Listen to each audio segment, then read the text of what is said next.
For many people in the path of Helene a year ago, life has anything but returned to normal. Some still living day to day in FEMA trailers trying to put the pieces back together after being caught in the rising waters. Others who escaped came home to find nothing left.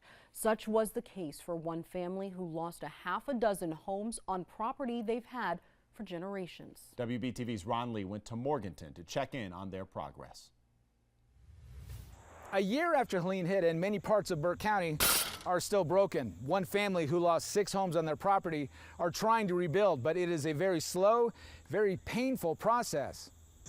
This is our steadfast. This is our little piece of heaven. Chris White walks the property that's been in his family since the 1800s, a piece of land that looked very different a year ago.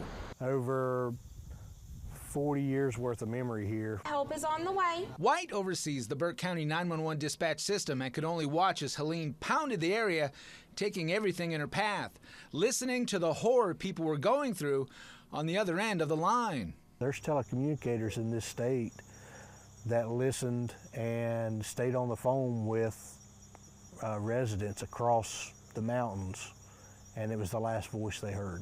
In a way, White was lucky. His family was able to escape before the floodwaters came. But as the river spilled the banks, it consumed home after home after home. His house, his memories, his legacy, all gone, but not his resilience. Because this is where our roots are. This is where our family heritage is. That is where the water was. While most of the family were able to get out, some, like Travis Buchanan, who lived up the hill, had a first-hand look at the ferocity of the storm. It was just total disaster. Witnessing entire homes just float away.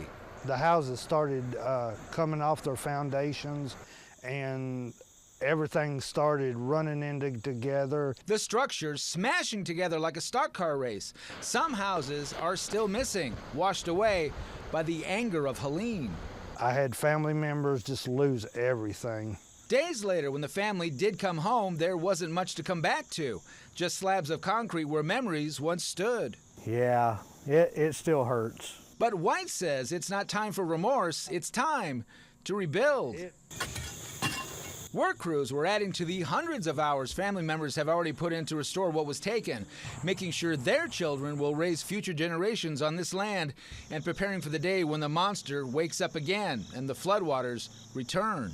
To the average person driving by, it may not look like much yet, but there is astounding progress made. White says Helene taught the family a very valuable lesson. Always be prepared, especially when the next storm is just out on the horizon. So they're building back their homes further away from the river itself. The problem is that when the floodwaters do come and envelop the entire property, there's really not a lot you can do about it. In Burke County, I'm Ron Lee, WBTV, on your side.